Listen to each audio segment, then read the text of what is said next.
Puddle.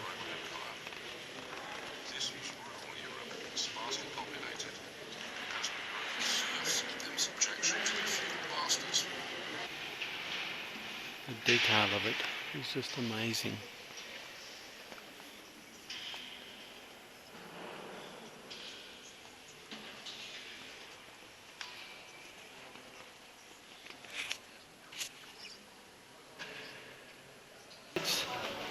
Quite a few little bars open, and all the bars here sell tapas. That's an interesting backpack. It'd be funny if that was the old Viking girl, but it's not. They're bullhorns. I can't believe it! 30 years ago I could get on paper. Put me money in. Hello? You know what we used to do? You can't do it now! We used to be in Australia, and every time we get drunk, there was a rake, at that time there was a rake of payphones, and we used to ring home on the payphones without putting money in, and some of the payphones wouldn't work, so in the sense they wouldn't take money, and you'd get a free calls. Oh, that's alright. That was great. No, you'd have to try a lot of them Before you go on the work, right? 20 parejas bailando. A pareja que quede bailando al final de ganar un disco de caldo y rabino.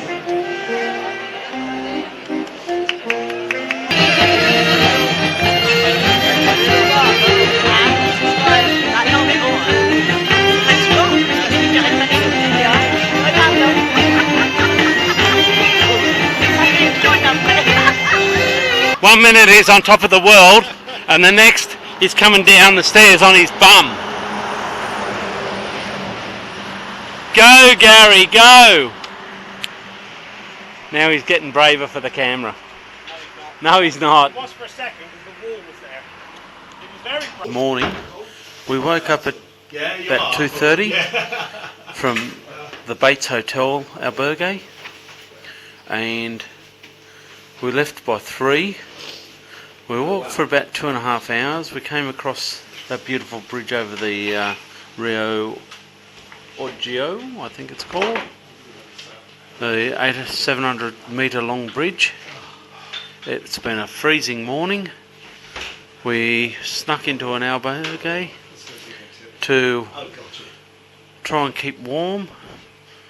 We got caught, we got threatened, the police on us. So we took off from there. We went into another albergue just to thaw out. We had a cup of coffee in there. It's still only about 7:45 now, something like that. We're in the next town, and this guy just waved us in. He must have known our story. Funny thing is, had a Australian flag up on the head. Nosotros Australiano. Sí. Haha. Bueno, oh, he's calling us over.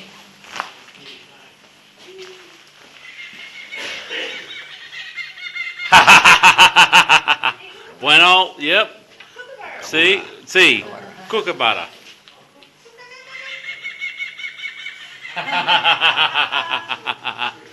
Yep, bueno.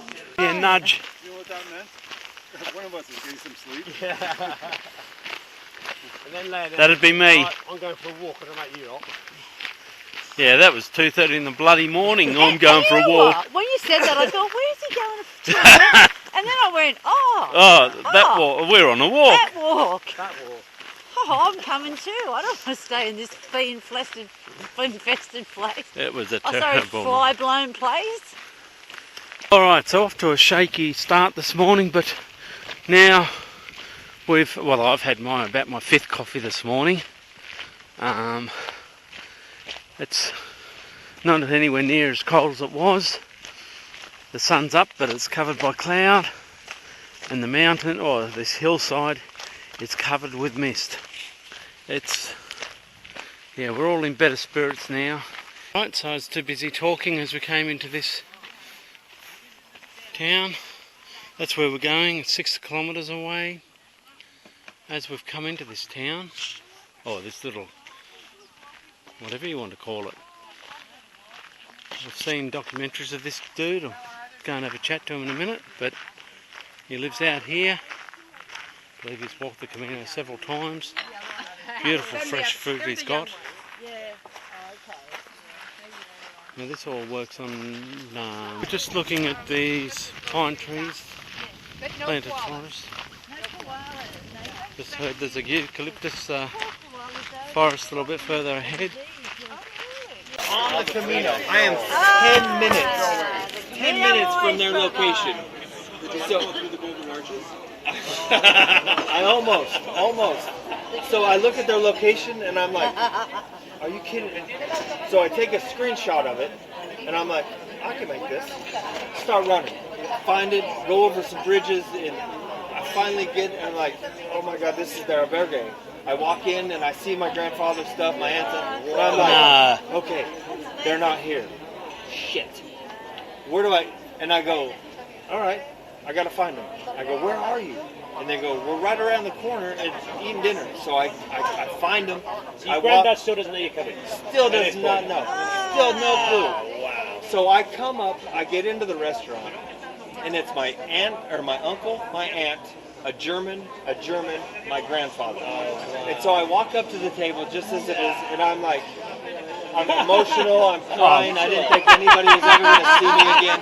I'm like, oh my God. My aunt and uncle see me, and I'm like, my grandfather's telling a story, as you can see, I get it from somewhere. And he looks at, Double takes, yeah? Goes back to telling his story. About 30 seconds later, I'm like, are you shitting me? I mean, really? He looks at, can I help you? Are you with us? Seriously, didn't recognize you? Yeah, nothing. Had no clue. And I said, well, I hope so. I mean, Hello! he goes, Joe! What's up? Great albergue. This one's in Astoria, I believe it's called. And in the... And you can hear the music.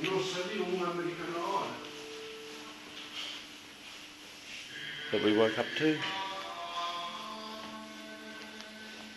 There's my honey. As I was saying, it's about 7:30 and it's pitch black, but it's not. It's right about sunrise. In this beautiful space, in this wonderful country, on this amazing pilgrimage, and for this opportunity and sitting to be with you for days and weeks and also moments like this. So,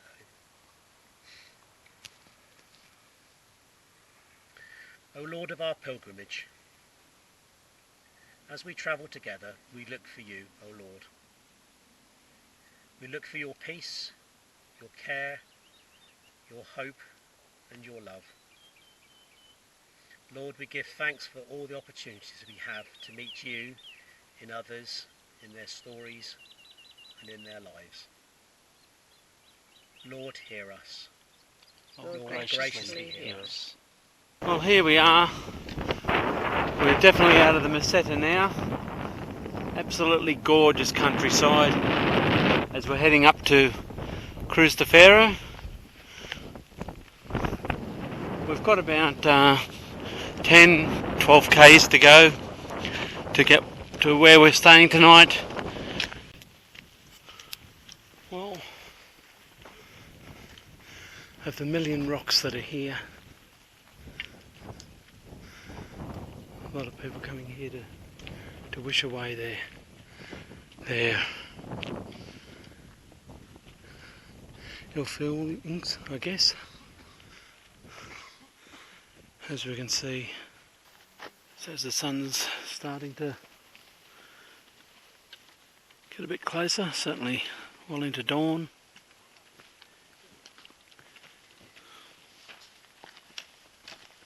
Here we are for Cruz de Ferro,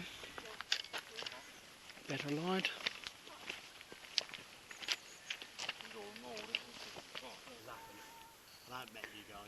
This is just absolutely sensational. I can't wait to...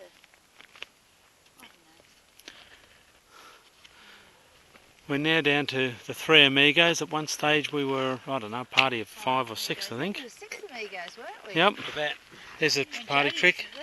Picking up the. Oh, hang on. Do it again. Drop it and show us how easy. How. There we go. Oh, look at that. Let it swing out and back in. Oh, mate, what a star. As we leave El Ceibo, last night was the first night that I found out that this camera's on the right setting and it's actually working. So now I can start doing some proper filming and not being so silly. Nah, shag that. Alright, 20k day ahead of us. Just, in fact, last night, a woman was next to braking. She came into the little town. It was a rough track down from, it's a horrendous track down from Cruz de Ferro to El Ceibo. But she was just about in tears and didn't really know where she was heading. She was just going through the motions. Oh man, so ended up, we just asked her how she's going and she's looking for a place to stay, and ended up getting a room in the hostel we were staying at. And just, plod along, far out. Don't have to break any records, just walk along, come into town, have a bite to eat, have a drink, rest your feet. If you don't feel like walking any further, don't. Just find a place to stay there. If you do, if you think you can make the next section, next 5Ks, go ahead. We're the first people that have helped her, even talk, really, it sounds like really talk to her and explain much of the basics of this Camino. I don't know how. Everyone's got to start somewhere, and she's got off to a rough start. But she's still going. I mean, her feet were shocking. She literally is hobbling around. And, just her whole attitude changed. She said she'd be, that we made her Camino now. That's sad. From what we've experienced along this trip, it's horrendous to hear that we're the first people that had offered her much of a hand on this journey.